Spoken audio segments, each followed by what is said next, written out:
සාදු සාදු සාදු.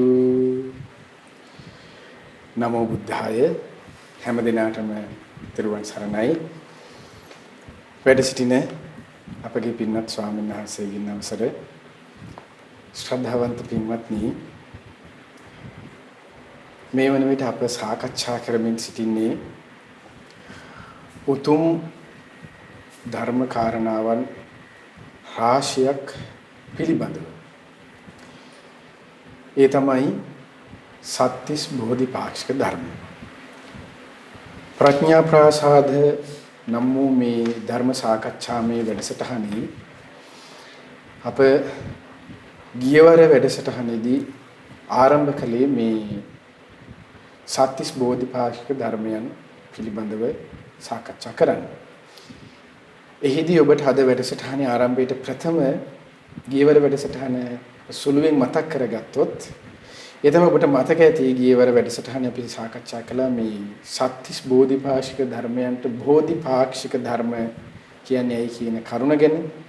ඒ වගේම මේ ධර්මයේ තිබෙන දුර්ලභත්වය අපි නොඑක් විලාවට කතා කරනවා දුර්ලභයි මේ බුද්ධ ශාසනයක් මොන කියනවා කියන එක. ඒ ඇත්තටම කොහොමද කියන කරුණය හරි ලස්සනට අපේ පින්න ස්වාමීන් වහන්සේ විස්තරාත්මකව දේශනා කරන්නට යෙදුන විග්‍රහ කළා. ඔබට මතක ඇති. ඒ වගේම තමයි නිවන පිණිස මේ බෝධිපාක්ෂික ධර්මයන් උපයෝගී වන ආකාරය. ඒ වගේම තමයි ආර්ය ශ්‍රාවකයෙකුගේ ජීවිතය තුළ මේ බෝධිපාක්ෂික ධර්මයන් වැඩිම පිණිස උපකාර වන කාරණා ඔබට හිදී මතක ඇති. ධර්ම කාරණාවන් මනහකර නෝනින් ඉමසන්න ඕන, ධර්මඥානය ඇති කරගන්න ඕන කියන කරුණ ආදී දේවල් අපේ පින්න ස්වාමීන් වහන්සේ හරි ලස්සනට අපට ඔබට ඊටාම කරුණාවෙන් යුක්තව දේශනා කරන්නට යෙදුණා. අද දින මේ උතුම් ප්‍රඥා ප්‍රාසාද ධර්ම දේශනාව සඳහා දායකත්වයේ දරන්නේ ලන්ඩන් නුවර පදිංචි පින්වත් ශ්‍රද්ධා ධර්මදාන සමාජිකාවක් වන ජූලි මාස 2 වන දින උපන්දිනයේ සමරන උපුල් නිශාන්ත මහතා සහ ගම්පහ ඉදිගොල්ලේ පදිංචි මෑණියන් සහ දියණියන් දෙදෙනාගේ දායකත්වයෙන් යුක්තව. මේ පින්වතුන්ගේ දායකත්වයෙන් යුක්තව අපි අද මේ උතුම් ධර්ම සාකච්ඡාව ආරම්භ කරමු. ඉතින් ප්‍රථමයෙන්ම අපි වෙනද වගේම අපි මේ ධර්ම සාකච්ඡාව වැඩමවදාල අපගේ පින්න ස්වාමීන් වහන්සේ নমස්කාර පූරකව පිළිගනු ලබනවා. නමෝ බුද්ධාය. තෙරුවන් සරණයි පින්න ස්වාමීන් වහන්සේ. නමෝ බුද්ධාය. පින්වත්නි, අපි පින්න ස්වාමීන් වහන්සේගෙන් මුලින්ම අසා දැනගන්න කැමති දැන් පින්න ස්වාමීන් වහන්සේ අපි ගියවර බෝධිපාක්ෂික ධර්මයන් යන කුමක්ද ඒ සම්බන්ධයෙන් අපි විශේෂයෙන් හැඳින්වීමක් විදිහට අපි සාකච්ඡා කළා. මේ බෝධිපාක්ෂික ධර්මයන් කෙනෙකුගේ ජීවිතයේ කොහොමද වඩා වර්ධනය වෙන්නේ ඒ කරුණු කාරණාව. එතකොට අපේ පින්න ස්වාමීන් වහන්සේ මුලින්ම අපිට බුදුරජාණන් වහන්සේගේ ධර්මයේ මුල් කරගනිමින් ස්වාමීන් වහන්සේ පින්න ස්වාමීන් වහන්සේ ඔබට මතක ඇති ඒ බෝධිපාක්ෂික ධර්මයන් දේශනා කළා විග්‍රහ කරන්නට යෙදුන පිළිවෙලට. ඒ තමයි එහිදී මුලින්ම සතර සතිපට්ඨානයේ සතර සම්‍යක් ප්‍රදාන වීර්ය ආදී විදිහට ස්වාමීන් වහන්සේ. එතකොට මෙහිදී අද අපි සාකච්ඡා කරන්න බලාපොරොත්තු වෙන්නේ පළවන කරුණ. සතර සතිපට්ඨානයේ ස්වාමීන් වහන්සේ. පින්න ස්වාමීන් වහන්සේ අපිට කරුණාවෙන් මේ සතර සතිපට්ඨානය කියන්නේ මොකක්ද? මොකක්ද මේ සතිපට්ඨානය කියලා කියන්නේ ස්වාමීන් වහන්සේ කරුණාවෙන් යුක්තව පැහැදිලි කරන්න සීක්වා ස්වාමීන් වහන්සේ.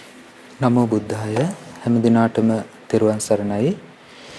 අද අපි සාකච්ඡා කරන කරුණ පින්වත් ස්වාමීන් වහන්සේ මතක් කළා සතර සතිපට්ඨානය. දැන් අපි දන්නවා මේ ලෝකේ මිනිස්සුන්ට ස්වාමීන් වහන්සේ සාමාන්‍ය ස්වභාවයත් එක්ක ගත්තාම මිනිස්සුන්ට සිහිය කියන දේ දියුණු වෙච්ච එකක් නෙමෙයි. දියුණු කරන ලද සිහියක් නෙමෙයි සාමාන්‍ය මිනිසයාට තියෙන්නේ. ඒ වගේම කරුණ වශයෙන් ගත්තාම මිනිස්සෙකුගේ හිත නිරන්තරයෙන් යොමු වෙලා තියෙන්නේ ආස්වාදයේ ලැබෙන දෙයට. ආස්වාදයට උමනා කරන කරුණ කොතනද තියෙන්නේ? පුද්ගලයාගේ සත්වයාගේ සිත ඒ කරුණ දෙසා නැඹුරු වෙනවා. ඒක තමයි සාමාන්‍ය ස්වභාවය. ඉතින් ඒකට 아무තු උත්සාහයක් ගන්න ඕන කරන්නේ නැහැ. ඒ කියන්නේ සාමාන්‍ය අපි හිතමු ප්‍රේමනාප රූපයක්, ශබ්දයක්, ගඳ සුවඳක්, රසයක්, පහසක් ආදී මේ විදිහට පංචකාම අරමුණු ඇද්ද යම් තැනක සාමාන්‍ය මිනිසයා ප්‍රිය කරනවා, සත්වයා ප්‍රිය කරනවා ඒ දෙයට හිත නැඹුරුව පවත්වන්න. ඊළඟට Tamanට යම් ආස්වාදයක් ලැබෙනවා නම් ඒක යම් ප්‍රමාණයකට අඩු වෙනවා නම් වෙන දෙයක් හොයාගෙන ගිහිල්ලා වෙන කරුණකින් ඊට වඩා විශේෂිත ආස්වාදයක් ලබන්න කැමති වෙනවා. මේක තමයි සාමාන්‍ය මනුස්සයාගේ හිතේ ස්වභාවය. ඉතින් මුළු සංසාරේ පුරාම සත්‍යය ගමන් කරගෙන ඉන්න ඔය ක්‍රමයට.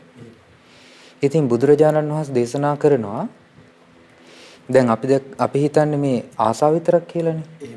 ඒ ආසාව විතරක් නෙමෙයි මේ පුද්ගලයාගේ සිතේ තියෙන කරුණු පහක්. මුළුමනින්ම අකුසලය කියලා බුදුරජාණන් වහන්සේ වදාළා. ඒ කරුණු පහ තමයි පංච නීවරණ ධර්ම.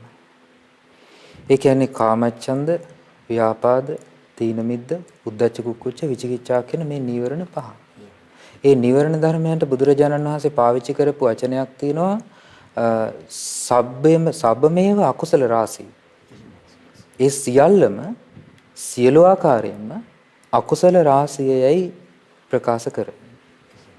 ඒතකොට මුළුමනින්ම අකුසල රාශිය කියලා කියන්නේ අකුසල් ගොඩ කියලා කියන්නේ ඒ පංච නීවරණ ධර්ම. ඒතකොට සාමාන්‍ය පුද්ගලයාගේ හිත ප්‍රියමනාප දෙයට ඇදලා යනකොට අපිට කියනවා කාමච්ඡන්ද. ඊළඟට අප්‍රියමනාප අරමුණු සමග හිත ඇති වෙන ගැටීමට කියනවා ව්‍යාපාදය. ඊළඟට කම්මැලිකම නිදිමත අලස බවත් එක්ක එන හිතේ සහ කය හැකිලීමට කියනවා මේ තීන මිද්ද කියලා. ඊළඟට හිත විසිරෙනවා පස්ත වෙනවා නොයි කර්මුණු එක. ඒකට කියනවා උද්ධච්ච කුක්කුච්චය කියලා. ඒ වගේම හිතේ සැක උපදිනවා. ධර්ම ඉගෙන ගන්න පටන් ගන්න මුල් අවස්ථාවේ ඉඳන්ම නොඑක් මට්ටමින් සෝතාපන්න ඵලයටපත් වෙනකම් ඒ සැකේ ක්‍රියාත්මක වෙනවා. එක එක විදිහට එක එක ක්‍රමවලින්. ඒතර මේකට කියනවා පංච නීවරණ අකුසල රාශිය. ඊළඟට බුදුරජාණන් වහන්සේ දේශනාවේදී වදාලා කුසල රාශිය කියලා යමකට කියනවා නම් ඒ කුසල රැස එහෙම නැත්නම් කුසල් ගොඩ කියලා කියන්නේ සතර සතිපට්ඨානයටයි. ඒ තමයි කායානුපස්සනා, වේදනානුපස්සනා, චිත්තානුපස්සනා, ධම්මානුපස්සනා කියන මේ හතර. කායානුපස්සනාවෙන් සිද්ධ කරන්නේ මුළුමනින්ම භෞතික ස්වභාවයක් වන ඒ වගේම දකින්න පුළුවන් ඇහැට පෙනෙන ස්වභාවයක් වන කායික ස්වභාවය මුල් කරගත්තු සිහිය බලවත් කිරීමක්. ඒතර කායික ස්වභාවය අරමුණු කරගෙන බලවත් සිහියක් පවත්වන්න පුහුණු වීමට කියනවා කායानुපස්සනාව. ඊළඟට ඒ තුළ වැඩෙන්නේ අර සම්පූර්ණ අකුසල රාශිය කියලා දේශනා කරපු අකුසල් කෙමින් කය කෙරෙහි නුවණ සිහිය පිහිටවන්න ඒ සිහිය පිහිටවන ක්‍රමය අපි සාකච්ඡා කරනවා ඉදිරියේදී. එතකොට ඒ කය කෙරෙහි සිහිය බලවත් කරන්න අකුසල් රාශියෙන් හිත මිදෙන්න පටන් ගන්නවා. ඒකට කියනවා කුසල රාශිය කියලා. ඒ නිසා පංච නීවරණයන් දුර්වල කරනවා. නීවරණ ධර්මයන් දුර්වල කරලා ප්‍රඥාව මතුවෙන. දැන් පඤ්ඤා දුබ්බලීකරණ කියන අදහසින් නීවරණ කියලා කියන්නේ. එතකොට එහෙමනම් කායानुපස්සනාදී සතිපට්ඨානයන් සිහිය පවත්වනවා නම් ඒ තුල ඔහුගේ ප්‍රඥාව වැඩෙනවා. එතකොට කුසල් රාශිය දියුණු වෙනවා නම් කෙනෙක්ගේ ජීවිතය තුළ ඔහුගේ ප්‍රඥාවත් ඒ වගේම අකුසලයන්ගෙන් හිත මිදිලා කුසලයේ තුල පරිපූර්ණ වශයෙන් හිත පිහිටන ක්‍රමවේදයක් ඒ ශ්‍රාවකයාගේ ජීවිතය තුළ උපදවා ගන්න එකට කියනවා සතර සතිපට්ඨානය කියලා. ඊළඟට යම් කුසල් දහමක් ඇද්ද ඒ කුසල් දහම් සියල්ලට මුල් වෙන්නේ සතිපට්ඨානය. ඒ කියන්නේ ලෝකේ යම් කුසලයේ කියලා යම් දෙයක් භාගතුන් වහන්සේ වදාළද ඒක අපි හඳුනාගත්තා ගිය වැඩසටහනේදී සත්‍තිස් බෝධිපාක්ෂික ධර්ම කියලා. ඒ සත්‍තිස් බෝධිපාක්ෂික ධර්මයන් පිණිස උවමනා කරන මූලික පදනම. ඒ කියන්නේ විහිදී යන මූලික පදනම සකස් වෙන්නේ සතර සතිපට්ඨානයි.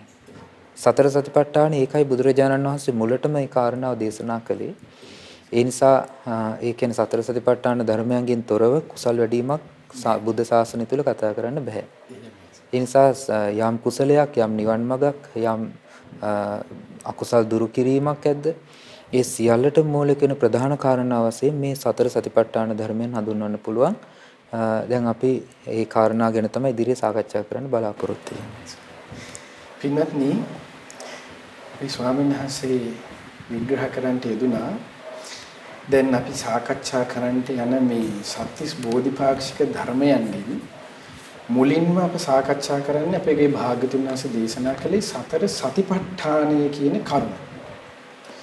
එතකොට සතර සතිපට්ඨානය කියන කරුණ ඇයි භාග්‍යතුන් වහන්සේ මුලින්ම දේශනා කරන්නට යෙදුනේ කියන කරුණ අපේ ස්වාමීන් වහන්සේ අපිට පැහැදිලි කරලා දුන්නේ. ඒ තමයි මේ සියලු ඉතිරි සත්‍තිස් බෝධිපාක්ෂික ධර්මයන්ගේ නැත්නම් අපේ ස්වාමීන් විස්තර කළා ඔබට මතක ඇති සියලු කුසල ධර්මයන්ගේ. අපේ ස්වාමීන් වහන්සේ විස්තර කළා ඔබට මතක ඇති මේ අවස්ථාවේදී අකුසල රාශිය කියලා. එතකොට මේ අකුසල රාශීන් යටපත් කරන. එතකොට අකුසල රාශිය කියලා කියවන්න ඔබ මතක තියාගන්න. ඒ තමයි මොනවද? පංච නීවරණ. මේ පංච නීවරණය යටපත් කරමින් ඊළඟට කුසලයේ උපදවා ගන්න මූලික වන මේ බුද්ධ ශාසනයේ ප්‍රබලතම කාරණාව හැටියට අපේ ස්වාමීන් වහන්සේ විස්තර කළේ ඔබට මතක ඇති. ඒ තමයි සතර සතිපට්ඨාන. ඒ හේතුවෙන් තමයි භාග්‍යතුන් වහන්සේ මේ සත්‍තිස් බෝධිපාක්ෂික ධර්මයන්ගේ මුලින්ම දේශනා කොට වදාළේ සතර සතිපට්ඨානෙ පිළිබඳව. එහිදී අපේ ස්වාමීන් වහන්සේ ඔබට මතක ඇති විස්තර කළ සතර සතිපට්ඨානේ කායානුපස්සනාව, වේදනානුපස්සනාව, චිත්තානුපස්සනාව, ධම්මානුපස්සනාව වශයෙන් හතරක්. ඒතර මෙහිදී දැන් අප මුලින්ම සාකච්ඡා කරන්න යන්නේ ඊළඟට මේ කායානුපස්සනාව කියන කරුණ ගැන. අපේ පින්න ස්වාමීන් වහන්සේ වෙත අපි නැවත යමු වුණොත් පින්න ස්වාමීන් වහන්සේ ස්වාමීනි අපිට කරුණාවෙන් පැහැදිලි කරලා දෙනසේකවා මොකක්ද මේ පළවෙනි කරුණ මේ සතිපට්ඨානයට අයිති කායානුපස්සනාව කියලා කියන්නේ. සාමාන්‍යයෙන් බුදුරජාණන් වහන්සේ ධර්මයේ දේශනා කරද්දී අපිට මුණ ගැහෙන විශේෂ කාරණාවක් තියෙනවා. ඒ තමයි සරල කාරණාවෙන් තමයි පටන් ගන්න. ඒ කියන්නේ දැන් භාග්‍යතුන් වහන්සේ බුද්ධ ශාසනය ගැන පහරාද අසුරේන්ද්‍රයාට දේශනා කරපු වෙලාවේදී ඒ අසුරයෝ කැමති කියන්නේ මහා සාගරයේ තියෙන ඒ කෙමෙන් ගැඹුරට යන බවට. ඒ වගේ බුද්ධ ශාසනයත් ආරම්භයේදී ගැඹුරක් නැහැ. ආරම්භයේදී සරලයි. නමුත් කෙමෙන් මේ ධර්මයේ ගැඹුරට යනවා. ඒතර කායනුපස්සනාව කියන කාරණාවේදී අපි බලන්න ඕනේ ඇයි බුදුරජාණන් වහන්සේ මේ භෞතික ස්වභාවයක් මුලින්ම හඳුන්වන්න හේතු වෙච්ච කාරණාව. ඒ තමයි සාමාන්‍ය ලෝකයාට එක එල්ලේම එකවරම අභ්‍යන්තරිකව සියුම් ධර්මයන් ග්‍රහණය කිරීම කියන දේ ලේසියෙන් කරන්න බැරි දෙයක්. ඒ අභ්‍යන්තරික සියුම් ධර්මයන් සිතේ හටගන්න අභ්‍යන්තරිකව හටගන්න ජීවිත අභ්‍යන්තරයට නැඹුරු වෙච්ච ස්වභාවයන් තියෙනවා අතිශය සියුම් ධර්මයන්.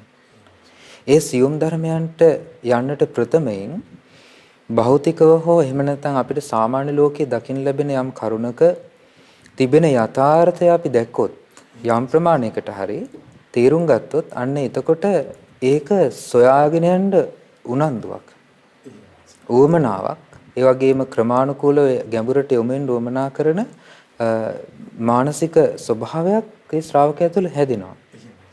ඒ සකස් කිරීම පිණිස භාගතුන් වහන්සේ කායනුපස්සනා කොටසේ ඉස්සෙල්ලා කයේ ස්වභාවය ගැන දේශනා කරන ධර්මයන් පැහැදිලි කළා. ඒකෙදි තව කාරණාවක් පැහැදිලි කරන්න ඕනේ මුලින්ම ඒ තමයි මේ බුදුරජාණන් වහන්සේ මේ සතර සතිපට්ඨානය ගැන අදහස් කරපු ලස්සන අදහසක් තියෙනවා භාගතුන් වහන්සේගේ. බුදුරජාණන් වහන්සේ උපමාවක් දේශනා කරන දවසක් භික්ෂුන් වහන්සේලාට මහණෙනි ඉන්නවා මේ පස්පිඩල්ලක් යට තමන්ගේ නිවස හදාගත්තු පුංචි කැටකිරිල්ලයක්. ඒ කැටකිරිල්ලගේ වාසස්ථානයේ තමයි පස්පිඩල්ල යට. දැන් කුඹුරේ සීසානකොට ඒ සීසාන පස්පිඩලි මතු වුනහම ඒ පස්පිඩලේ අස්සේ හැදෙනවා පොඩි නිකන් හෙව නැති වෙන චූටි සතෙකුට ඉන්න පුළුවන් පොඩි ඉඩක්.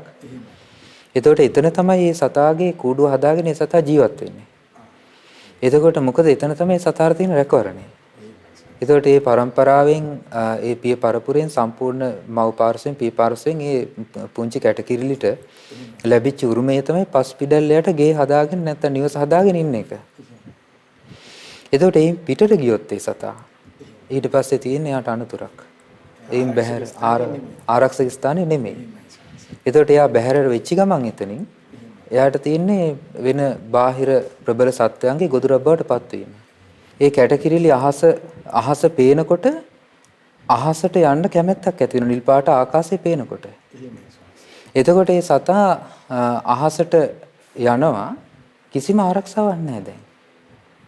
එතකොට අහසේ ගිලිලා ඉහළට යනකොට මේක බලාගෙන ඉන්නවා ගොදුරු සොයන ගිජුලිහිනියෙක්. ඉතින් මේ ගිජුලිහිනියා අර සතාව පුංචි කැටකිරිලිව ග්‍රහණයට ලක් කරගන්නවා. ඉතින් මේ නිසා බුදුරජාණන් වහන්සේ දේශනා කරනවා මේ මා භික්ඛවේ අගෝචරේ විසේ චරිත. මහණෙනි ගෝචර නැති, Tamanට අයිති නැති මේ වටපිටාවේ සැරිසරා යන්න එපා කියලා. ඒතර මොකද Tamanට අයිති නැති වටපිටාව දැන් කැටකිරිලිට අයිති තැනක් තියෙනවා. ඒ වගේ භික්ෂුවටත් තියෙනවා අයිති තැනක්. ඒ තමයි සතර සතිපට්ඨානය. සතර සතිපට්ඨානයෙන් බැහැර වුණොත් යම් වෙලාවක යම් මොහොතක බුදුරජාණන් වහන්සේ දේශනා කරනවා අන්නේ වෙලාවට ඒක හරියට ලච්ඡති මාරෝතරං. අර ගිජුලිහිනියා කැටකිරිල්ල අල්ලගන්න ඉඩ අවකාශයක් ලැබුවා වගේ මාරයා විසින් අවකාශයක් ලැබනවා ඒ පුද්ගලයාව ග්‍රහණයට ලක් කරගන්න. ඊළඟට ලච්ඡති මාරෝ ආරම්මණං. මාරයා අරමුණක් ලබනවා ඒ පුද්ගලයාව ග්‍රහණයට ලක් කරගන්න. එතකොට පංච නීවරණ සහ ඒගොයින් පංච නීවරණ වලින් කෙනෙක්ගේ හිත මේ පීඩා විඳිනවා කියලා කියන්නේ මායයටයි විශේෂය. ඊළඟට සසරට ගමන් කරන ස්වභාවය. ඒ ස්වභාවයට නැඹුරු වීම. ඉතින් සතර සතිපට්ඨානෙන් කරන්නේ ඒයින් වළක්වලා මිනිස්යාගේ පුද්ගලයාගේ සිත රැකවරණේ සහිත තැනකට යොමු කරන එක. ඒකෙදි බුදුරජාණන් වහන්සේ කායानुපස්සනාව තමයි ඉස්සෙල්ලාම හඳුන්ලා දුන්නේ. එතකොට මේ කායानुපස්සනාවේදී කය ගත්තාම අපිට මේ පේන භෞතික කායික ස්වභාවයක් තියෙනවා. ඒ කායික ස්වභාවය අරමුණු කරගෙන ඒ කායික ස්වභාවය සමග මේ සිත ගැඹුරට ගෙනහිල්ලා මේ ජීවිතය ගැන මනා වැටහීමක් අවබෝධයක් ඇති කරලා දෙන කරුණට කියනවා කායानुපස්සන සතිපට්ඨානය කියලා. ඒකෙදි බුදුරජාණන් වහන්සේ පෙන්ලා දීලා තියෙනවා සමුදය සූත්‍රය ආදී දේශනාවල ආහාර සමුදය කාය සමුදය. ආහාර ප්‍රත්‍යයෙන් තමයි මේ කය හටගන්නේ. කායික ස්වභාවය. දැන් ඒකෙදි ඔබ හිතයි ආහාර කියලා කිව්වම අපි මේ කන බොන බත් මාළු පිණි ආදී දේවල් විතරක් කියලා. එච්චරක් විතරක් නෙමෙයි. දැන් ඒකත් එකක්. ගොරෝසු හෝ සියුම් හෝ කබලින්කාර ආහාර. ඒතකොට දෙවියන් බ්‍රහ්මයන් ආදී සත්ව ප්‍රජාව තුළ ආහාර බවට පත් වෙන්නේ සියුම් ආහාර ප්‍රීතිය. ඊළඟට දිව්‍ය ඕජස් ආදී සාමාන්‍ය ගොරෝසු නොවන සියුම් ආහාර. ඊළඟට මිනිස්සුන්ගේ ආහාර සත්තුන්ගේ ආහාර බවට පත් වෙනවා ගොරෝසු කබලින්කාර ආහාරයන්. ඒතකොට ගොරෝසු ස්වභාවයෙන් යුක්ත දේවල්. ඒවා සාපේක්ෂයි. ඒ සාපේක්ෂතාවය අනුව ඒ සත්වයාගේ ආහාර බවට පත් වෙනවා. එතකොට ඒ ආහාර බවට පත් කරගත්තු පුද්ගලයාගේ නිරන්තරයෙන්ම සිත නැඹුරු වෙලා තියෙනවා ඒ තුල තෘෂ්ණා වර්ධනයට. ඒ කියන්නේ තෘෂ්ණා වර්ධනය කියන්නේ දැන් ආහාර හතරක් තියෙනවානේ. ගොරෝසු සියුම් කබලින්කාර ආහාරය, ඊට පස්සේ මනෝ සංචේතන ආහාරය, ඊට පස්සේ ස්පර්ශ ආහාරය, ඊළඟට විඥාන ආහාරය. එතකොට මේ ආහාර හතරකින් තමයි මේ පුද්ගලයා සසරට යොමු වෙලා තියෙන්නේ. සසරේ ගමන් කරන්නේ. මේ සංසාර ගමනට හේතුඵල ධමයේ සකස් වීමට යොමු වෙලා තියෙන මේ ආහාර හතර පුද්ගලයාගේ සිත නැවත නැවත උප්පත්තිය කරා යොමු කරනවා. ඒ වගේ මේ ජීවිතේ පෝෂණය වෙන්නේ මේ කරුණු හතරෙන්මයි. එතකොට පටිච්චසමුප්පාදයේ පැවැත්මක් තියෙන්න ඕනේ මේ ජීවිතේ පවතින්න. මේ සසර ගමන පවතින්න. එතකොට පටිච්චසමුප්පාදයේ පැවැත්ම සකස් කරලා දෙනවා ඔය ආහාර හතරෙන්. ඒ ආහාර හතර කෙරෙහි යම් චන්දරාගයක් ඇද්ද? යම් සිතෙන් බැඳියාමක් ඇද්ද? කෙලෙස් සහිත වූ බන්ධනයක් ඇද්ද? ඒකම තමයි මේ හේතුඵල ධම සකස් වෙන්න උපකාර කරන ධර්මය. ඉතින් ඒ නිසා දැන් කබලින්කාර ආහාරයෙන් මේ කය පෝෂණය වෙනවා වගේම කබලින්කාර ආහාරය නිසා මේ කය පවතින උවමනා කරන මූලික හේතුප්‍රත්‍ය ධර්මතාවයන් සකස් වෙනවා. ඊළඟට විඥාන ආහාරණුත් ඒකම කරනවා. ස්පර්ශ ආහාරණුත් ඒකම කරනවා. මනෝ සංචේතන ආහාරණුත් ඒකම කරනවා. එතකොට මේ කය දිගින් දිගට ක්‍රියාත්මක ස්වභාවයෙන් පැවැත්වීමට උවමනා කරන කර්ම ශක්තියක්, ඒ වගේම හේතුඵල ධමයේ සමුදයත් මේ ආහාර හතර මගින් ක්‍රියාත්මක කරනවා. ඒ සමග මේ කායික ක්‍රියාවන් එදිනෙදා කායික ස්වභාවයෙන් පවතිනවා. ඉතින් ඒ නිසා ඒක තේරුම් ගන්න අපිට දැන් ඒ කියන්නේ බුදුරජාණන් වහන්සේ මේ දේශනා කරලා තියෙන සතිපට්ඨානය තුළ අපිට විශේෂ වචන කීපයක් හම්බ වෙනවා. ඒ වචනවලදී අපිට පුළුවන් ඒක පැහැදිලි කරගන්න. ඒතර කායानुපස්සනාව කියන මූලික අදහස අපි දැනගන්න ඕනේ. අපි මේ භෞතික කායික ස්වභාවය මුල් කරගත් සිහිය බලවත් කරමින් එහි යථා ස්වභාවය අවබෝධ කරගන්න සිත යොමු කිරීම තමයි කායानुපස්සනාව කියලා කියන්නේ.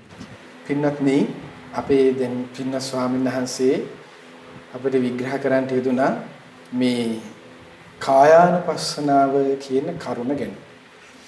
එහිදී පින්න ස්වාමීන් වහන්සේ හරි ලස්සනට විග්‍රහයක් කළා. ඔබට මුලින්ම මතක ඇති ඒ තමයි මේ කායානුපස්සනාව කියලා කියන්නේ කය කියන දෙය ඔබට අපිට කාටත් අපේ පින්න ස්වාමීන් වහන්සේ විස්තර කළේ මේ මූලිකව ගොරෝසුවට ඕලාරිකව අපිට මුලින්ම පේනෙන කියන්න පුළුවන් දේ.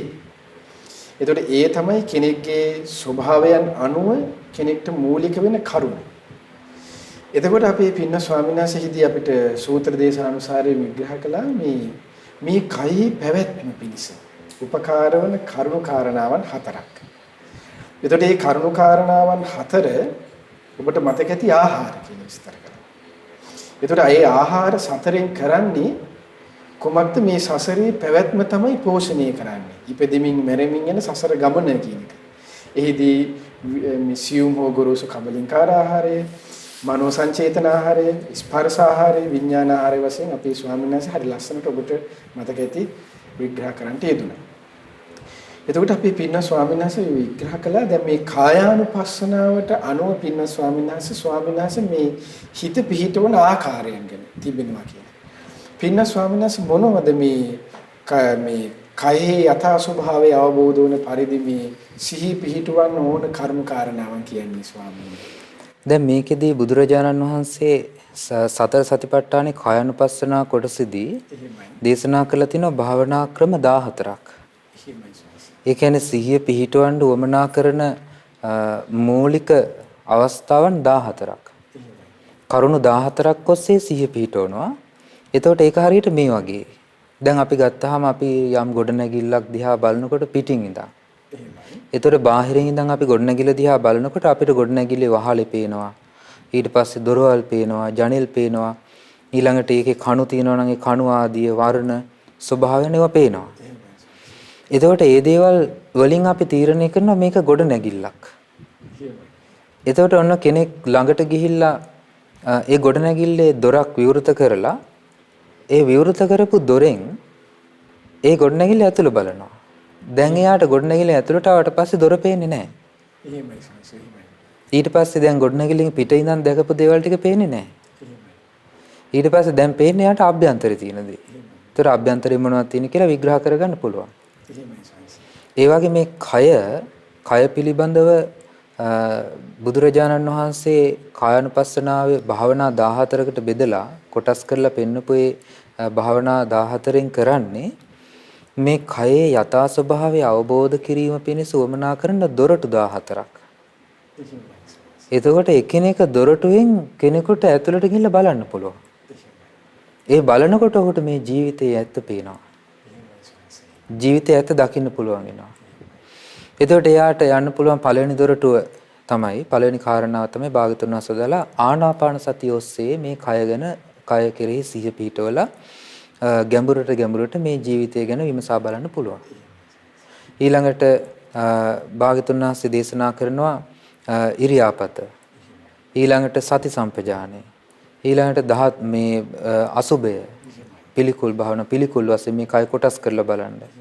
ඊළඟට ධාතු මනසිකාර වශයෙන්. ඒ කියන්නේ මේ කය ප්‍රධාන කොටස් 4කට ධාතුන් වශයෙන් බෙදලා ඒ කොටස් 4 ඔස්සේ මේ කය විමසා බැලීම. ඊළඟට භාගතුන් වහන්සේ පෙන්ලා දෙනවා සීවතික භාවනා 9ක්. සීවතික කියලා කියන්නේ අමුසොහනට. සොහනට. ඒතකොට සොහනේ කෙනෙක් මැරුණට පස්සේ මලමිනියක් සොහනේ දැම්මහම ඒ මලමිනියට සිද්ධ වෙන අවස්ථා 9ක් තුල ඒ මිනියට ඒ මලකුණට සිද්ධ වෙන දෙය අරමුණු කරගෙන අවස්ථා 9කින් ඒක විග්‍රහ කරලා තියෙනවා. ඒතකොට මේ තමයි භාවනා 14. ඒතකොට මේ භාවනා 14 තුලින් බුදුරජාණන් වහන්සේ පැහැදිලි කරන්නේ මේ කය පිළිබඳ යථා ස්වභාවය එකින් එක අවබෝධ කරගන්න විදිහ. ඉතින් ඒ ගැන අපි සාකච්ඡා කරන්න ඕනේ විශේෂයෙන්ම ඒ කියන්නේ අපි දැනගන්න ඕනේ මේවා සම්බන්ධව මොනවද කොහොමද ඒක කරන්නේ කොහොමද මේ භාවනාවල තියෙන ස්වභාවය කියන එක සම්බන්ධව තමයි අපි විශේෂයෙන් පැහැදිලි කරගන්න ඕනේ. ඉතින් ඒකෙදි පළවෙනි භාවනා ක්‍රමයේ විදිහට බුදුරජාණන් වහන්සේ දේශනා කළා තියෙන ආනාපාන සති භාවනාව.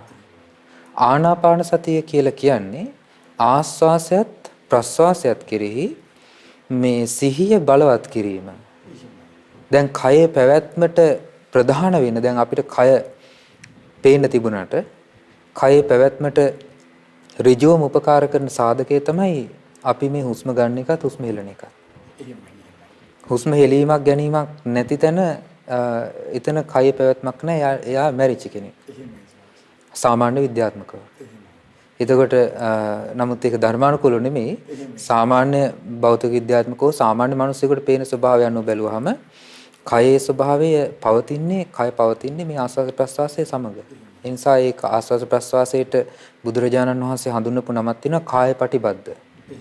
කය හා බැඳී පවතිනවා කියලා. ඒතර කය හා බැඳී පවතින යන අර්ථයෙන් ආස්වාද ප්‍රස්වාසයේ තමයි මුලින්ම භාවනා අරමුණක් විදිහට ගන්නෙ. ඉතින් ඒ නිසා ඒ ආස්වාද ප්‍රස්වාසය සම්බන්ධයෙන් ගත්තොත් ගොඩාක් අයගේ තියෙන නොයෙක් මතිමතාන්තර. නමුත් මෙතෙන්දී අපිට වැදගත් වෙන්නේ බුදුරජාණන් වහන්සේ කරපු විග්‍රහය. මොකද භාගතුන් වහන්සේ තරම් ඒ ගැන දන්න වෙන කවුරුවත් නැහැනේ. බුදුරජාණන් වහන්සේ මුලින්ම බෝසත් අවදීදී ආස්වාද ප්‍රස්වාසය භාවනාවක් විදිහට කරේ මේ වප්මගුල් උත්සවයේ දවසේදීනේ. ඒතකොට ඒත් උන්වහන්සේට ඒක අරමුණ වුණා ආස්වාද ප්‍රස්වාසයේ භාවනා අරමුණක් විදිහට. ඊට පස්සේ අවසානයේ සම්බුද්ධත්වයේ පිණිසත් උන්වහන්සේ මෙනෙහි කළේ ආස්වාද ප්‍රස්වාසය. එතකොට ආනාපාන සති භාවනාව තමයි කරන්න පටන් ගත්තේ. ආනාපාන සති භාවනාවෙන් තමයි ධානා සමාපatti උපදවාගෙන ඊට පස්සේ ඒ ධානා සමාපatti වලින් ඉදිරියට ගිහිල්ලා පුබ්බේ නිවාස ඥාන ආදී ඥානයන් උපදවා ගත්තේ. එතකොට ඒ ආස්වාද ප්‍රස්වාස භාවනාව තුළින් භාගතුන් වහන්සේ කොහොමද ඒක දේශනා කළේ? බුදුරජාණන් වහන්සේ කොහොමද ඒක පැහැදිලි කරේ කියන එක අපි හරි මේ කියන්නේ භාගතුන් වහන්සේගේ වචන වලින්ම පැහැදිලි කරගැනීමයි වැදගත් වෙන්නේ. ඒ නිසා මේ සතිපට්ඨාන සූත්‍රයේදී බුදුරජාණන් වහන්සේ වදාලා ඒ භික්ෂුව ඒ ශ්‍රාවකයා ඉස්සෙල්ලාම තමන්ගේ කය ඍජු කරගන්න ඕනේ. උජුං කායම් පනිදාය මේ උඩුකය. උඩුකය කියලා කියන්නේ ඉනෙන් උඩ කොටස. ඒ ඉනෙන් උඩ කොටස ඍජුව පවතින ආකාරයට කය තියාගන්න ඕනේ. ඉතින් ඒකෙදි කෙනෙකුට ආස්වාද ප්‍රස්වාස භාවනා ආනාපාන සති භාවනාවට කලින් හොඳ එක පොඩි කුෂන් එකක හරි නැත්නම් සාමාන්‍යයෙන් ධනිස්ස මට්ටමට උස පුටුවක හරි වාඩි වෙලා ආස්වාස ප්‍රස්වාසයේ කෙරෙහි සිහිය යොමු කරගන්න පුළුවන්. නමුත් අර හේතු වෙලා ඉන්න එකේදී ප්‍රශ්නේ තියෙන්න පුළුවන් සමහරට නිින්ද එනවා. ඒ කියන්නේ කය අර ඍජු බවත් එක්ක තියෙන මේ වීරිය උපදවන්න අමාරුයි. ඒ නිසා කයේ තියෙනවා ලීන බවක්. ඒ කියන්නේ කය අර තැවරිලා නිකන් මේ තැනකට නිකන් තාවර වෙනවා කියන්නේ. ඒ තාවර වෙලා වගේ නේ තිබුණාම කයට එනවා නිකන් අලස බවක්. ඒ නිසා ඒකෙදි කරන්න ඕනේ කය ඍජු බව, උඩුකය ඍජු බව අනිවාර්යෙන් තියෙනවා. දැන් අනිත් භාවනාවන් කරද්දී ගත්තාම භාගතුන් වහන්සේ භාවනා ඉරියව්වක් විදිහට දේශනා කළා නැහැ. නමුත් ආනාපාන සති භාවනාවේදී ඉරියව්වක් විදිහටම දේශනා කළා තියෙනවා උඩුකය ඍජුව තබා ගන්න කියන කාරණා විශේෂ කරලා. ඒ නිසා ඒක ඇඳේ දිගා වෙලා හරි අවිදින ගමන් සක්මන් කරන ගමන් හරි කරන්න පුළුවන් භාවනාවක් නෙමෙයි. ඒකෙදි ඉස්සෙල්ලාම උඩුකය ඍජුව තියාගෙන ඊට පස්සේ කරන්න තියෙන පරිමුඛං සතින් උපට්ඨපෙත්වා. ඒ කියන්නේ තමන් භාවනා අරමුණ විදිහට ගන්න කුමක්ද? ඒ සඳහා සිහිය පිහිටවනවා කියන බලවත් දැඩි අදිෂ්ඨානයක් ඇති කරගන්න ඕනේ. දැන් බාහිර ශබ්දබද්ද ඇහෙන්න පුළුවන්. ඊට පස්සේ එක එක අරමුණට හිත යන්න පුළුවන්. එතකොට මේ භාවනා අරමුණට බලවත් හිත යොමු කරගත්තේ නැති කෙනාට හිත බැහැරට විසිරෙන්න තියෙන ඉඩ ගොඩාක් වැඩි. ඒ නිසා බැහැරට හිත විසිරෙන්න තියෙන අවස්ථාවෙන් හිත පාලනය කරගන්න හිත දැඩිව පිහිටවා ගන්න ඕනේ භාවනා අරමුණ. දැන් මේ භාවනා කරන්න සූදානම් වෙන්නේ ආස්වාස ප්‍රස්වාසයට සූදානම් වෙන්නේ. ඒ නිසා මේ ආනාපාන සතියට බැහැරව මම කිසිම දෙයක් කරන්නේ නැහැ. සිතට ගන්නෙ නැහැ කියන බලවත් සිහියක් පිහිටවා ගන්න ඕනේ. මුලින්ම. එතකොට මේ මුලින්ම සිහිය පිහිටවාගෙන තමයි ඒ අදිෂ්ඨානයේ පෙරදරිව තමයි ඔහු වාඩි වෙන්න ඕනේ. භාවනා පටන් ගන්න ඕනේ. නැත්නම් දැන් ඒක හරියට අර අපි මුලින් සඳහන් කළා වගේ සසර බය දකින්න නැති කෙනාට ඊළඟට දුගති බය දකින්න නැති කෙනාට මරණ බය දකින්න නැති කෙනාට මේ ධර්මය අවබෝධ කරගන්න උවමනා කරන සුදුසුකම නැහැ කියලා භාගතුන් වහන්සේම දේශනා කරනවානේ. ඒ වගේ භාවනාවට සුදුසු මේ සිත තමයි ඒ තියෙන්න ඕනේ. ඒතකොට නීවරණයන්ට ඉඩ නොදී වීරියකින් පවත්වන්නා වූ සිහියක් ආස්වාස ප්‍රස්වාසයේ කෙරෙහි පවත්වන සිහියක් තබාගත යුතුයි කියන අදිෂ්ඨානයක්. තමන් දැන් මේ කරන්න සූදානම් වෙන්නේ ආනාපානසති භාවනාවයි කියන අදිෂ්ඨානයක්. එතකොට හිතට අරමුණක් දෙන්න ඕනේ. ඒ කියන්නේ හිතට දැඩි අරමුණක්, බලවත් අදිෂ්ඨානයක්. එහෙම නැති වුණොත් අර භාවනා අරමුණ ටික වෙලාවක් මෙනෙහි කරගෙන යනකොට සමහරට ඒක අමතක වෙලා හිත විසිරෙන්න පටන් ගන්නවා. එහෙම නැත්නම් වෙනත් අරමුණු වලට හිත යනවා. එහෙම ගියාට පස්සේ මේ භාවනාව කරගන්න හම්බෙන්නේ නැහැ. ඊට පස්සේ යාට වෙන්නේ වෙන මනෝ ලෝකවල ඉන්න තමයි වෙන්නේ. ඉතින් ඒ නිසා මේ භාවනාවට දැඩි අදිෂ්ඨානයක් තියෙන්න ඕනේ. ඒ භාවනාවට දැඩි අධිෂ්ඨානයත් සමග තමයි භාවනා අරමුණේ හිත පවත්වන්න පුළුවන් බොහෝ වෙලා. ඒ නිසා ඒ වෙලාවේදී භාග්‍යතුන් වහන්සේ සමහර අවස්ථාවල රාහුල ස්වාමීන් වහන්සේට වගේ දේශනා කළා තියෙනවා. ධාතු මනසිකාරය ආදී වෙන භාවනාවක් කරලා ආනාපාන සතියට යොමු වෙන්න කියලා බුදුරජාණන් වහන්සේ. අවසර මට මේ ස්වාමීන් වහන්සේ ඒ කියන්නේ ආනාපාන සති භාවනාව කියන්නේ මුලින්ම කර යුතු භාවනාවක්. දෙහිමද කොහොමද නැත්නම් මීට කලින් පෙර ගුරුවක් තියෙන්න ඕනද? නෑ ආනාපාන සති භාවනාවට භාග්‍යතුන් වහන්සේ නොයෙක් ක්‍රම වලින් දේශනා කළා තියෙනවානේ. එහෙමයි. දැන් රාහුල ස්වාමීන් වහන්සේ පුංචි රාහුල ස්වාමීන් වහන්සේ සාරිපුත්ත මහ රහතන් වහන්සේගෙන් උපදෙස් ගන්නවා. එහෙමයි. ඊට පස්සේ සාරිපුත්ත මහ රහතන් වහන්සේ ආනාපාන සතිය ගැන දේශනා කරනවා. එහෙමයි. බුදුරජාණන් වහන්සේ ළඟට ගිහිල්ලා ප්‍රකාශ කරාම භාග්‍යතුන් වහන්සේ පැහැදිලි කරනවා මුලින්ම ධාතු මනසිකාරය කරලා ඊට පස්සේ ආනාපාන සතිය වඩන්න කියලා. එතකොට ඒ වගේ අර එකිනෙකාගේ සමහර විට තිබිච්ච යම් යම් කුසලතාවයන් වෙන්න පුළුවන්. දැන් ආනාපාන සතියේ සමහර අයට එක විටම සිහි පිටව ගන්න අමාරුයි. ඒ නිසා ඒ වගේ අය කරන්න ඕනේ මුලින් ප්‍රිය භාවනා අරමුණක් සිහි කරලා ඊළඟට හිත සංසිඳවාගෙන යම් ප්‍රමාණයකට ඊට පස්සේ ආනාපාන සති භාවනාවට යොමු වෙනවා. ඒකෙදි ගොඩාක් සුදුසුයි ධාතු මනසිකාර භාවනාව. ඊට පස්සේ එහෙම නැත්නම් අට්ටික සංඥා භාවනාව. එහෙම නැත්නම් මෛත්‍රී භාවනාව. එහෙම නැත්නම් බුද්ධානුස්සති භාවනාව. ඒ වගේ යම් භාවනාවක් පුහුණු වෙලා ඊට පස්සේ ටික වෙලාවකින් ඒකත් එක්කම ආනාපාන සති භාවනාවට මාරු වෙනවා. ඉතින් ඒක වඩා ප්‍රතිඵලදායක වෙන්න පුළුවන් සමහර අයට. නමුත් සමහර අයට ඒක එහෙම නොවෙන්න පුළුවන්. සමහර අයට කෙලින්ම ආනාපාන සති භාවනාවම පටන් ගන්න පුළුවන්. ඒ නිසා ඒකෙදි කරලා බලන්න එහෙම අවස්ථාව කියන්නේ හිත තැම්පත් වෙන්නේ නැත්නම් හිත විසිරෙනවා වෙන භාවනාවක් කරලා ඊට පස්සේ ඒක විනාඩි 10ක් 15ක් කරලා ඊට පස්සේ ආනාපාන සති භාවනාවට යොමු වෙන්න. එහෙම අර ක්‍රමානුකූලව තමයිගේ බුද්ධිමත් වෙන්න ඕනේ සකස් කරගන්න.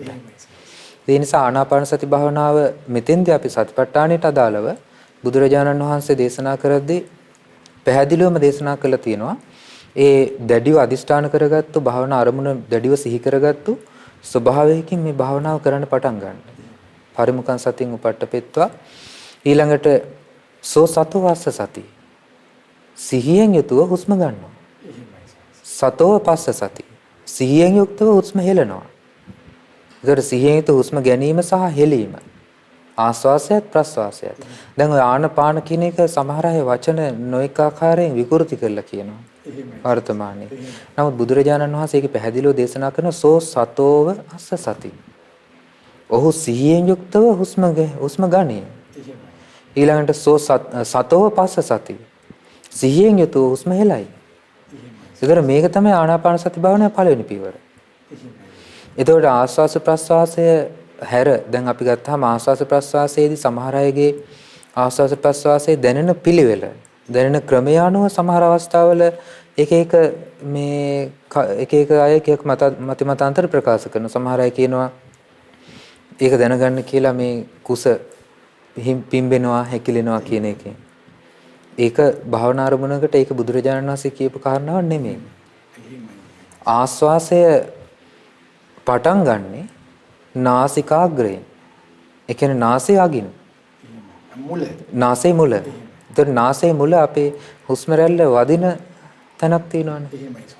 ඊට පස්සේ හුස්ම රැල්ල වදින තැන අරමුණු කරගන්න පුළුවන්. එහෙම නැත්නම් හුස්ම රැල්ල අරමුණු කරගන්න පුළුවන්. ඒතර සමහර අයට හුස්ම රැල්ල වදින තැනක් තේරෙන්නේ නැහැ. සමහර කෙනෙකුට ඒ කියන්නේ එක එකිනෙකාගේ අර කායික ස්වභාවයේ පිහිටීම අනුව. ඒ කියන්නේ අපි ස්වාමීනි මට අවසර ස්වාමීන් ඒ කියන්නේ දැන් අපි බලෙන්ද හුස්ම ගන්න ඕනේ නැත්නම් බලෙන්ද හෙලන්න ඕනේ නෑ දැන් ඒක එහෙම ගත්තොත් වැරදි. දැන් සමහර අය ආනාපාන සතිය කියලා ආස්වාද ප්‍රස්වාසයේ අර නිකන් මයින්හම අදින වගේ හොස් ගාලා හුස්ම ගන්නවා හයියෙන් හෙලනවා. ඒක වැරදි. ඒක මේ ක්‍රමේ නෙමෙයි. භාගතුන් වහන්සේ වදාළ ස්වාභාවික හුස්ම රැල්ල. ස්වභාවික හුස්ම ගැනීමත් හුස්ම හෙලීමත්. එතකොට ස්වභාවික හුස්ම ගැනීම හුස්ම හෙලීම තේරුම් ගන්න සිහිය තියෙන්න ඕනේ. ඒකට තමයි සිහිය පවත්වන්න ඕනේ. දැන් කෙනෙක් ඕක සිහිය අනේ මට සිහිය නෑ මේක හුස්ම රැල්ල හොයාගන්න බෑ මේක භාවනා මට කරගන්න බෑ කියලා පටන් ගන්නකොට මෙයා නැවැත්තුවොත් ඒක අසාර්ථකයිනේ. ඉතින් අපි කරන්න ඕනේ ඉස්සෙල්ලාම ශ්‍රාවකයා ඒ කියන්නේ ආස්වාස ප්‍රස්වාසය හොයාගන්න අපහසු නම් ඔව් ඉස්සෙල්ලා හිමින් සිහිය බලවත් කරමින් බලන්න ඕනේ තමන්ගේ ආස්වාස ප්‍රස්වාසය කොහොමද ක්‍රියාත්මක වෙන්නේ. ඒ ක්‍රියාත්මක වෙන ස්වභාවය හොයා ගන්න ඕනේ. ඒ ක්‍රියාත්මක වෙන ස්වභාවය සොයා ගැනීමත් සිහිය බලවත් වීමක්. ඒ ක්‍රියාත්මක වෙන ස්වභාවය හොයාගන්න නැතුව අනේ මට හුස්ම දැනෙන්නේ නැහැ නේ කියලා එහෙම භාවනාව අතර ඒ කියන්නේ නවත්තර දැම්මොත් ඒක භාවනාව සිද්ධ වීමක් නෙමෙයි. අපේ සංස්කෘතික අවසර මේ ඒ සිහිය තව ඒ කියන්නේ සිහිය හොඳට ඒක ආස්වාසයක තේරුම් ගන්නවා කියන්නේ කොහොමද පුරුදු කරනවා කියලා කියන්නේ? ඒ කියන්නේ ආස්වාසයක තියෙනවා ආස්වාසය අපිට නාසිකාග්‍රේ වදින අවස්ථාව වෙන්න පුළුවන්. එහෙම නැත්නම් අපිට දැනෙනවා සාමාන්‍යයෙන් අපි හුස්ම ගන්න ස්වභාවය S2 පියාගෙන අපි හුදකලාව ඉන්නකොට අපිට දැනෙන්න පටන් ගන්නවා අපි හුස්ම ගන්න බව. එහෙමයි. ඒ කියන්නේ සාමාන්‍ය හුස්ම රැල්ල. සාමාන්‍ය හුස්ම රැල්ල. ඒතර සාමාන්‍ය හුස්ම රැල්ල ගන්න බව දැනෙන්න පටන් ගන්නවා අපි බාහිරකට වෙන අරමුණකට හිත යොමු කරන්නේ නැතුව අපි සාමාන්‍ය විදිහට ඉන්නකොට.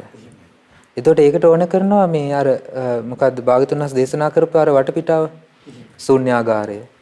ඊට පස්සේ එහෙම නැත්නම් හිස් අවකාශය. එතකොට මේ ශබ්දබද තියෙන තැනක මේක කරන්න අමාරුයි.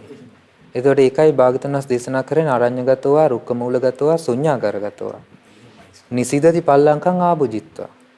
උජුං කායම් පනිදාය පරිමුඛං සතින් උපට්ඨපේත. ඒ කියන්නේ මූලික සුදුසුකම් ටිකක් හදාගන්න තියෙනවානේ. ඒ පරිසරය. ඒ පරිසරය සකස් කර ගැනීමත් එක්ක තමයි අර ආස්වාස් ප්‍රස්වාසයේ තීරුම් ගන්න උවමනා කරන මේ මානසික ස්වභාවය සකස් වෙන්නේ. එතකොට ඒක ඒ සකස් කිරීම කරගෙන ඊට පස්සේ ආස්වාස ප්‍රස්වාසයේ කෝ වදින තැන වෙන්න පුළුවන්. එහෙම නැත්නම් ආස්වාස ප්‍රස්වාසය හුස්ම ගන්න හුස්ම හෙලන ස්වභාවය වෙන්න පුළුවන්.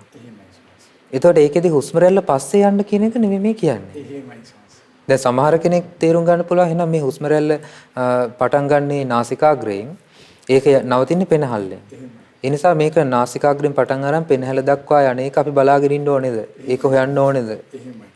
එහෙම එකක් නෙමෙයි මේ කියන්නේ. දැන් සමහර අය එහෙමත් උගන්වනවා. ඒ ක්‍රමයක් නෙමෙයි මෙතන කියන්නේ ආස්වාසය නාසිකාග්‍රයෙන් ඇතුළට ගමන් කිරීම. ඒක නාසිකාග්‍රේ වැඩිගෙන හුස්ම රැල්ලක් යනවා. දැන් ඔකට හොඳ උපමාවක් තියෙනවානේ අපිට. බුදුරජාණන් වහන්සේගෙම අන්න ඒකෙන් තේරුම් ගන්න පුළුවන් මේක හොඳටම. භාග්‍යවතුන් වහන්සේ දේශනා කරනවා මේ ආස්වාස ප්‍රස්වාසයේ තේරුම් ගන්න හොඳ උපමාවක්. ඒකට කියනවා දක්ඛෝ බමකාරෝවා බමකාරං තේවාසීවා. බමකාර කියලා කියන්නේ මේ යතු ගාන වඩුවෙක්. දක්ෂ වඩුවෙක්. දක්ෂ වඩුවෙක් හෝ දක්ෂ වඩුවෙක්ගේ අතවැසියෙක්. ඒ අතවැසියෙක් හෝ මේ යතු කැටය අරගෙන මට්ටම් නැති කඩතුළු සහිත ලීයක් අරගෙන ඒ ලීයේ යතු ගාලා මට්ටම් කරන්න. එහෙමයි. එතකොට ලීය යතු ගාලා මට්ටම් කරන්න ඒ වඩු කාර්මිකයා යතු කැටය අරගෙන ගාගෙන යනකොට ඒ වඩු කාර්මිකයාගේ අතට දැනෙනවා ලීයේ අර තලේ මේ වැදිච්ච තැන්. එහෙමයි. ඒ තලේ කොතනද වදින්නේ ලීයේ කියලා අතට දැනෙනවා. එහෙමයි. එතකොට මේ වඩු කාර්මිකයා දක්ෂ වඩුවෙක් නම් හෝ එයාගේ අතවැසියෙක් හෝ එහෙම කෙනෙක් නම් දැන් ඒකයි භාගතුන් දක්ෂ කෙනෙක් කියලා කියන්නේ. මේ ස්වභාවය දක්ෂ ලෙස කරන්න ඕනේ. දක්ෂ වෙන්න ඕනේ. ඒ කියන්නේ ඒක සිහිය බලවත් කරමින් දක්ෂභාවය ඇති කරගන්න ඕනේ. එතකොට ඒ මේ වඩු කාර්මිකයා දන්නවා කොතනද ලීයේ යතු කැටේ වැදුනේ. කොච්චර ප්‍රමාණයක් වැදුනද? කොතනද වැදුනේ කොච්චර ප්‍රමාණයක් වැදුනද? කොච්චර ප්‍රමාණයක් වැදුනද කියලා ඒ වඩු කාර්මිකයාට හොඳට මතකයේ තියෙනවා. එතකොට ඒ වඩු කාර්මිකයා දන්නවා මෙතන මේ තිබිච්ච මේ ඉස්සිච්ච තැන දැන් අඩු වුණා මෙච්චර ප්‍රමාණයක්. ඒක කොච්චර දිගට ගියාද? ඒක කොච්චර අඩුවෙන්ද වැදුනේ නැත්නම් වැදුනේ නැතුව යනවා නම් එතකොට ලීයේ මට්ටම්. එහෙමයි ස්වාමීන් මට පොඩ්ඩක් අවසර ස්වාමීනි මේ මූලිකව ආනාපාන සතිය කියපුවාම ස්වාමීන් අපි අහලා තියෙන හුස්ම ගන්නවා හුස්ම හෙලනවා. ඒකට ධර්මයේ අහලා තියෙනවා අපි භාගතුන් වහන්සේ තව මේ කෙටි හුස්මක් ගන්නවා කෙටි හුස්මක්. ඒ කොහොමද ස්වාමීන් දැන් අපේ ස්වාමීන් විග්‍රහ කරන ඒ උපමාවත් එක්ක විග්‍රහ කරනකොට ස්වාමීන් වහන්සේ දැන් කිව්වා කෙටියෙන් මේ වුණා දීර්ඝව මේ වුණා ඒ කොහොමද ස්වාමීන්? ඒ කියන්නේ මේකේ පියවර වශයෙන් තියෙන්නේ. එහෙමයි. ඒතර ආනාපානසති දැන් අපි මම ඒක උපමාව ගත්තේ මේක පොඩ්ඩක් තව පැහැදිලි කරන්න පහසු වෙන්න. නමුත් අපි මූලිකව තේරුම් ගන්න ඕනේ උපමාව භාගතුන් වහන්සේ අන්තිමට දේශනා කරන්නේ. කරුණ ටික ඔක්කොම ඉවර වෙලා. එතකොට නමුත් දැන් අපි මූලිකව ඒ ස්වභාවය තේරුම් ගන්න තමයි මේ කියන්නේ. එතකොට පියවරෙන් පියවර යන්න ඕනේ. එහෙමයි. එතකොට දැන් ඒ වගේ දැන් ඔබ යතු කැටයක් පාවිච්චි කරපු කෙනා දන්නවා ඒ යතු කැටයෙන් යතු ගන්න කොහොමද කියලා. ඒක වදින තැන කොච්චර ප්‍රමාණයක් වැදුනද කියලා අතට තේරෙනවා දැනෙනවා. දක්ෂ කෙනාට සිහිය හොඳට තිබුණොත් හොඳට දැනුමක් තිබුණොත් අවධානයක් තිබුණොත් එයාට දැනෙනවා හොඳට කොච්චර ප්‍රමාණයක් ගෙවුණාද දැන්. කොච්චර ප්‍රමාණයක් වැදුණාද කොච්චර ප්‍රමාණයක් යතුකට ලියුණාද කියලා. ඒ වගේ ආස්වාස ප්‍රස්වාසය කරන ශ්‍රාවකයා හොඳට සිහිය ආස්වාස ප්‍රස්වාසය සෙවීම පිණිස එහෙම නැත්නම් ආස්වාස ප්‍රස්වාසය කොහොමද සිද්ධ වෙන්නේ කියලා හොඳට අවධානයෙන් බලාගෙන ඉන්න ඒ ශ්‍රාවකයාගේ හිත නැඹුරු වෙනවා ඊළඟට දීගං වාස සන්තෝ දීගං අසසාමිති පජානාති. දැන් පළවෙනි එකනේ සෝ සතෝ වාස සතිපස්ස සති ඒක වෙනස්කමක් හොයන්නේ නැහනේ. ඊට පස්සේ ඒක කරන දෙයක්. ඒ කියන්නේ සිද්ධ වෙන දේ බලාගෙන සිටීමක්. සිහියෙන් මූලාරම්භය. ඒතර සිද්ධ වෙන ස්වාභාවික ක්‍රියාව බලාගෙන සිටිනවා. ඒ බලාගෙන සිටිනකොට දීර්ඝ ආස්වාසයක් බව දැනෙන්න පටන් ගන්නවා. ඒතර දීගං වා අසසන්තෝ දීගං අසසාමීති පජානාති. ඊළඟට දීගං වා පස්සසන්තෝ දීගං පස්සසාමීති පජානාති. ඒතර දීර්ඝ ප්‍රස්වාසයක් බව දැනෙන්න පටන් ගන්නවා. එතකොට ඒක පජානාති. එතකොට ස්වභාවික හුස්ම රැල්ලේ දීර්ඝ ආස්වාස ප්‍රස්වාසයක් තියෙනවා. ඊට පස්සේ සාපේක්ෂයිනේ මේක දීර්ඝ කෙටි බව අපි මනින්නේ සාපේක්ෂවනේ. දැන් අපි ගත්තොත් අපි කියනවා මේකට වඩා මේක දිගයි. මේකට වඩා මේක ප්‍රමාණයෙන් කොටයි කියලා. එතකොට අපි යම් ලියක් ගත්තොත් ඒ ලියේ දිග මනින්නේ ඒ විදිහටනේ. සාපේක්ෂවනේ බලන්නේ. ඒ වගේ එකිනෙකක් සාපේක්ෂව තමයි බලන්න තියෙන්නේ. ඒ සාපේක්ෂව බලනකොට පජානාති. දැනගන්න හම්බ වෙනවා Tamanට හොඳට සිහිය පිහිටුවාගෙන සිහිය බලවත්ව තියාගෙන ඉන්නකොට ආස්වාස ප්‍රස්වාසයේ කෙරෙහි කරන්නේ සිහිය පිහිටුවීම පමණයි. ඒ සිහිය පිහිටවනකොට ඔහුට දැනගන්න ලැබෙනවා දීර්ඝාස්වාසයක් බව. ඊළඟට දීර්ඝ ප්‍රස්වාසයක් බව. කෙටි ආස්වාසයක් බව. කෙටි ප්‍රස්වාසයක් බව. එතකොට අපි සංස ඇත්තටම මේ කියන්නේ ආස්වාස ප්‍රස්වාස ආනාපානසතිය කෙමෙන් දියුණු වීමක්ද කියන්නේ ක්‍රමානුකූලව දියුණු වීමක්. එහෙමයි. ඒ කියන්නේ සිහිය බලවත් වීමක්. එහෙමයි. දැන් අපි හිතනවා මේ පියවර කරලා මේ පියවරට යන්න ඕනේ කියලා. එහෙමයි. එතකොට ඒකට එහෙමද තියෙන්නේ? ඒක එහෙම ගත්තොත් එතකොට වෙන්නේ හදිසියක්නේ. එහෙමයි. එතකොට සිහිය බලවත් වෙනවට වඩා එයාට සිද්ධ වෙන්නේ මේ අර හිතේ විසිරීමක් එන්න පටන් ගන්නවා. එහෙමයි. ආනාපාන සතිය කරගන්න බෑ. හැබැයි එකක් තියෙනවා සමහර අයට අර ආස්වාස ප්‍රස්වාසය ගැන සිහිය ක්‍රමානුකූලව පිළිටන්න නැති වුනහම එහෙමත් හිත විසිරෙනවා වෙනවා. ඒ වෙලාවට ඔහු වීරිය පවත්වන්න ඕනේ. ඒ වෙලාවට ඒ සඳහා වීරිය පවත්වන්න. නමුත් මේකෙදි මේ කරුණ වශයෙන් ගත්තාම එකිනෙකට පැනගෙන අපි මේකත් කරන්න ඕනේ අරකත් කරන්න ඕනේ ඊළඟට මේකට යන්න ඕනේ කියලා එහෙම යන වැඩපිළිවෙලකට වඩා මේකේ තියෙන්නේ සිහිය බලවත් කරමින් ස්වභාවය තේරුම් ගැනීමක්. සිහිය බලවත් කරමින් ස්වභාවය තේරුම් ගන්නකොට මේ කරුණු හතරක් තියෙනවා භාගතුන් වහන්සේ වදාරන මෙතන. ඒ තමයි දීර්ඝ ආස්වාස ප්‍රස්වාසය දැන ගැනීම, කෙටි ආස්වාස ප්‍රස්වාසය දැන ගැනීම. ඊළඟට තියෙනවා සබ්බකාය පටිසංවේදී අසසිස්සාමිති සික්කති. එතකොට සබ්බකාය පටිසංවේදී කියලා කියන්නේ සියලු මේ ආස්වාස මුලින් ඉඳන් අවසානයේ දක්වා. ඒක දීර්ඝද කෙටිද ඒකත් දැනගන්න ගමන් එහි මුලින් ඉඳන් අවසානයේ දක්වා දැනගන්නවා. සංවේදී බවට පත් වෙනවා. ඒතර ආස්වාසය ආරම්භ වෙන මොහොතේ ඉඳන් ආස්වාසය අවසාන වෙන මොහොත දක්වා. ප්‍රස්වාසය ආරම්භ වෙන මොහොතේ ඉඳන් ප්‍රස්වාසය අවසන් වෙන මොහොත දක්වා. ඒ අවස්ථා මේ හොඳට සංවේදී බවෙන් යුතුව දැනගන්නවා. සංවේදී වෙනවා ඒ කරුණ දැන ගැනීම පිණිස. ඊට පස්සේ ඊළඟ කාරණා තියෙනවා පස්සම්බයං කාය සංකාරං අසසිස්සාමිති සික්කති. මේ ආස්වාස ප්‍රස්වාස කය මුළුමනින්ම සැහැල්ලු බවට පත් කරමින්. ඒතර ටිකක් අර විදිහට කරගෙන යනකොට සිහිය බලවත් වෙන්න ඒක ඔහුටම දැනෙනවා වෙහෙසක් බව. දැනෙන්න පටන් ගන්නවා ඒක. ඒ වෙහෙසක් බව දැනෙනකොට ඒ කියන්නේ ඒක හරියට මේ වගේ. දැන් අපි ගත්තාම කෙනෙක් ගොඩාක් වෙලා එකම ඉරියව්වකින් එකම විදිහට වාඩි වෙලා හිටියොත් වෙහෙසක් තියෙනවා. ඔහුට වෙහෙසක් තියෙනවනේ ගොරෝසු බවක් දැනෙනවනේ. ඒතකොට මුලින් පහසුවක් වුණාට පස්සේ ටික ඒක මේ වෙහෙසකර බවක්. ඒ වෙහෙසකර බව නැති කරගන්න ඔහු සැහැල්ලු ඉරියව්වකට එනවා. අන්න ඒ වගේ ඒ ශ්‍රාවකයා ආස්වාස ප්‍රස්වාසය සැහැල්ලු බවට පත් කරගන්නවා. ඒක ඒ කියන්නේ ගොරෝසු ස්වභාවයෙන් යම් ප්‍රමාණයකට සැහැල්ලු බවකට පත් කරමින් හික්මනවා ඒ සඳහා. එතකොට ඒ සිහිය පිටවන්නේ ආස්වාස ප්‍රස්වාසයටමයි. ඉතින් මේ කරුණු හතර කෙනෙක් හරියට කළොත් මේ කරුණ හතර සම්පූර්ණ වෙනකොට ඔහුගේ සිත ඒකාග්‍ර වෙලා චිත්ත සමාධිය පිණිස සකස් වෙලා ඉවරයි. එහෙමයි ස්වාමීනි. ඒ කියන්නේ ආස්වාස ප්‍රස්වාසයේ හොඳට මනාකොට දියුණු වෙලා මනාකොට දියුණු වෙලා පියවරෙන් පියවර යන්නේ පුහුණු වෙලා. ඒතර අර පුහුණු වෙන්නේ නැතුව පියවරෙන් පියවරට පැනගෙන යාමක් නෙමෙයි. ඒ ඔක්කොම ඉක්මනට ඉවර කරන්න ඕනේ මේක ඉවර කරන්න ඕනේ කියලා යන ගමන බොහොම කෙටි ගමනක්. ඒක අවබෝධයක්වත් ඒක සංසිඳීමක්වත් වෙන හේතු වෙන දෙයක් නෙමෙයි.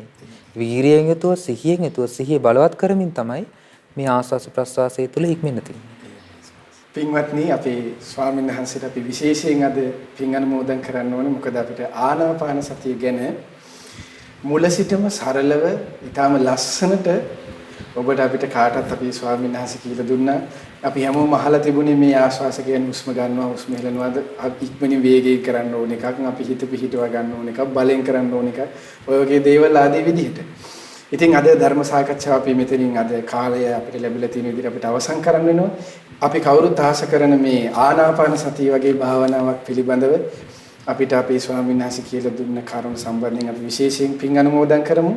අපේ ස්වාමීන් වහන්සේට අපි මේ රැස් කළා වූ සියලු පින් අනුමෝදන් අපේ ස්වාමීන් වහන්සේ නිදුක් වෙත්වා නිරෝගී වෙත්වා සුවපත් වෙත්වා සුවපත් වෙත්වා චිර ජීවනයේ දීර්ඝායු සම්පත සැලසේවා සුවසේ ශාසනය කටයුතු නිරත වෙමින් අපගේ පින්වත් ස්වාමීන් වහන්සේට ගෞතම බුදු සසුනේ පිළිසරණ ලබන්න මේ සියලු පිනුත් ඒකාන්තයෙන්ම හේතුපකාර වෙත්වා ප්‍රඥා පාසාද සදහම් සාකච්ඡාව සඳහා දායකත්වයේ දරන්නේ ලන්ඩන් නුවර පදිංචි ශ්‍රද්ධා ධර්ම දාන සමාජිකාවක් වන ජූලි මාස 2 වෙනි දිනට උපන්දිනයේ සමරන උපුල් නිශාන්ත මහතාට සහ ගහම්පහ ඉඳගොල්ලේ පදිංචි මෑණියන් දියණිවරුන් දෙදෙනා සහ පුතුණුවන්ගේ දායකත්වයෙන් යුක්තව රැසු සීලු පින අපි අනුමෝදන් කරමු. පින් කැමති සීලු දෙවිවරුන්ට සක්දේව රජුන් ඒ වගේම දතරාශුදුර විරූපාක්ෂ වෛශ්‍රවණ සතරවරම් දේවමහ රජදරුවන් ආලෝක සෙන්පතිතුමන් සීවක සෙන්පතිතුමන් ඇතුළු සියලු සෙන්පති දෙවිවරුන්ට මේ පින්බිමට බෝධින් වහන්සේට ඒ වගේම සෑරජානන් වහන්සේලා අධිග්‍රහිත සියලු දෙවියන්ට මේ පින් අනුමෝදන් වෙත්වා මේ පලාත්වාර ප්‍රදේශවාර සියලු දෙවියෝ සුමන සමන් දෙවිවරුන් පුල්ලන් දෙවිවරුන් ඇතුළු ලක්දිව බුදුසසුන සුරකින්න නානා නම්ගොත් වාසී ප්‍රදේශවාර පලාත්වාර සියලු දෙවියන් මේ පින් අනුමෝදන් දිව්‍ය ආයුෂයෙන් වරණින් සැපයෙන් බලයෙන් වැඩිත්වා ශ්‍රද්ධා සීල ශ්‍රුත ත්‍යාග ප්‍රඥා යන උතුම් සේක බල ධර්මයෙන් වැඩිත්වා පිනින් සතුරුනි සියලු දෙවියන්ගේ දිව්‍ය රැකවරණේ ආරක්ෂාව උදව් උපකාර ඔබ අප සියලු දෙනාට දායකත්වයේ දරන ලන්ඩන් නුවර පදිංචි ශ්‍රද්ධා ධර්ම දාන සමාජිකාවක් වන ජූලි මාස 2 වෙනි දිනට උපන්දිනයේ දින උපුල් නිශාන්ත මහතාට සහ ගම්පහ ඉඳගොල්ලේ පදිංචි මෑණියන් දියණිවරුන් දෙදෙනා පුතුණුවන් ඇතුළු ඒ පවුලේ සියලු දෙනාටම සියලු ආරක්ෂාව රැකවරණේ සලසා දෙත්වා දෙවියෝද බ්‍රහ්මයෝද මේ පින් අනුමෝදන් ගෞතම බුදු සසුනේ උතුම් චතුරාර්ය සත්‍ය ධර්මයේම අවබෝධ කරත්වා. ඒ වගේම මේ පින්නතුන් නමින් මිය පරලොව ගිය ජිනදාස කටුලන්ද පියාණන්ට ඒ වගේම ඒ නම් සඳහන් කළ නොකළ ඔබ අප සියලු දෙනා නමින්ද මිය පරලොව ගොස් ගුරු දෙමාපිය ඥාති වර්ගය පින් බලාපොරොත්තු වෙන නැත්නම් ඒ සියලු ඥාතීන්ටද මේ පින් අනුමෝදන ඥාතීන්ගේ පරලොව ජීවිත සැපවත් වෙත්වා සුවපත් වෙත්වා ඥාතීන්ද සංසාර දුකින් අත මිදෙත්වා. ඒ වගේම සුජීවත්ව සිටින ශ්‍රීමා සමරකෝන් මෑණියන්ට මේ පින් අනුමෝදන් වෙත්වා. ඒ වගේම ජූනි මාස 2 වෙනි දිනට උපන්දිනේ සමරන දායකත්වයේ දරන උපුල් නිශාන්ත මහතාට මේ පින් අනුමෝදන් වෙත්වා. ඒ වගේම රුවිනි දුලංජලි ඒ වගේම ආරොණි උදේශිකා හිරන්යාදා කෙනෝලි යන දිනවරුන්ට ඒ වගේම සිසිර චන්ද්‍ර රනුත් කෙමින් රසුල් මින්තක යන පුතුණුවරුන්ටත් මේ පින් අනුමෝදන් වෙත්වා. දැනට අසනීප තත්වයෙන් පසුවන කල්යාණි සමරකෝන් ලොකු අම්මාට මේ පින් අනුමෝදන්ව නිදුක් නිරෝගී සුවපත් භාවයේ චිරජීවනයේ පිණිස හේතුපකාර වේවා. ඒ වගේම ඥානවති විජේසිංහ ආච්චි අම්මාට ජීවා ජෝසෆ් මහතාට ඒ වගේම ක්‍රිසාන්ති ජයකොඩි මහත්මිය ඇතුළු ඒ පවුලේ හැම දෙනාටම මේ පින් අනුමෝදන්ව ලන්ඩන් නුවර පදිංචි ශ්‍රද්ධා ධර්ම දාන සමාජිකාවක් වන ජූනි මාස 2 වෙනි දින උපන්දිනයේ සමරන උපුල් නිශාන්ත මහතා සහ ගම්පහ ඉඳගොල්ලේ පදිංචි තම මෑණියන් දිනිවරුන් දෙදෙනා ඒ වගේම පුතුණුවන් ඇතුළු පවුලේ හැම දෙනාටත් මේ පින් අනුමෝදන්ව ඒ සියලු දෙනාම නිදුක් වෙත්වා නිරෝගී වෙත්වා සුවපත් වෙත්වා චිරජීවනයේ දීර්ඝායු සම්පත සීල ආරක්ෂාව රැකවරණයේ සැලසේවායි පින්වත් හැම දෙනා කරන කියන සිතන පතන සියලු ධර්මික ඊටුම් පැතුම් රැකී ආරක්ෂා දූදරුවන්ගේ අධ්‍යාපන කටයුතු ආදී එතන හැමදේම සාර්ථක වෙත්වා. මේ හැම දිනකටම ගෞතම බුදුසසුනේ පිළිසන ලබන්නේ මේ රැසූ සියලු පින් ඒකාන්තයෙන්ම හේතුපකාර වෙත්වා. ඒ වගේම මේ පින විශේෂයෙන් අප ගුරු දේවෝත්තම කල්යාණ මිත්‍ර පින්වත් ලොකු ස්වාමීන් වහන්සේට කලිස අනුමෝදන් වෙත්වා. පින්වත් ගුරු දෙවිඳුන් නිදුක් වෙත්වා, නිරෝගී වෙත්වා, සුවපත් වෙත්වා, සුවපත් වෙත්වා. චිරජීවනයේ දීර්ඝායු සම්පත සැලසෙත්වා. තුරුවන්ගේ සරණින් දිවි රැකවරණින් බාධා කරදරයකින් තොරව සුවසේ ගෞතම බුදුසසුනේ උතුම් පින් දහම් රැස් කරගෙන පිළිසන ලබන්න පින්වත් ගුරු දෙවිඳුන් මේ පිනත් ඒකාන්තයෙන්ම හේතුපකාර වෙත්වා. ඒ වගේම සීල පින්න ස්වාමීන් වහන්සේලාට අනගාരികා මෑණිවරුන්ටත් මේ පින් අනුමෝදන් මහා සංඝරත්නයට නිදුක් නිරෝගී සුවපත් භාවී චිරජීවනයේ දීර්ඝායු සම්පත සැලසේවා. තුන්වන්ගේ සරණින් දෙවි රැකවරණින් බාධා කරදරවලින් තොරව සුවසේ පින් දහම් රැස් කරගෙන ගෞතම බුදුසසුනේ පිළිසන ලබන්නේ මේ සීල පින් ඒකාන්තයෙන්ම හේතුපකාර වෙත්වා. ඒ වගේම ඔබ අප හැම දෙනාගේම දෙමාපිය ගුරුවර නෑදෑ හිතමිතුරු ඇතුළු සෑම දිනකටමත් ශ්‍රද්ධා මාසික ධර්ම දානීය උදව්පකාර කරන නන්නයිරම උදව්පකාර කරන්නා වූ සිව්පසෙන් උපකාර කරන්නා වූ හැම දිනකටමත් මේ පින් සමලස අනුමෝදන් වේ. වගේම මේ කටයුතු සාර්ථක කරගන්න උදව්පකාර කරන්නා වූ හැම දිනකටමත් සමලස මේ පින් අනුමෝදන් වේ. ඔබ අප සියලු දෙනාම නිදුක් වෙත්වා, නිරෝගී වෙත්වා, සුවපත් වෙත්වා. කරන කියන සිතන පතන සියලු ධර්මික ඊටුම් පැතුම් රැකී ආරක්ෂා වෙරළඳාම් ගුවිතෙන්වත් දූදරුවන්ගේ අධ්‍යාපන කටයුතු ආදී එතෙන් හැමදේම ਸਰව ප්‍රකාරයෙන් සාර්ථක වෙත්වා. හැම දිනාගේම ජීවිතවලට තුනුරුවන්ගේ සරණින් දිවි රැකවරණින් බාධා කරදර වලින් තුරු සුවසේ පින්දහම් එක්කස් කරගෙන ගෞතම බුදුසසුනේ පිළිසන ලබන්නේ මිරසු සීල පුණ්‍ය කාන්තේ හේතුපකාර වෙත්වා. හැම දිනාටම තෙරුවන් සරණයි. නමෝ බුද්ධාය. මෙවැනි වටිනා ධර්මදේශනා ශ්‍රවණය කිරීමට ශ්‍රද්ධා ඩේලි YouTube චැනලය සබස්ක්‍රයිබ් කරන්න.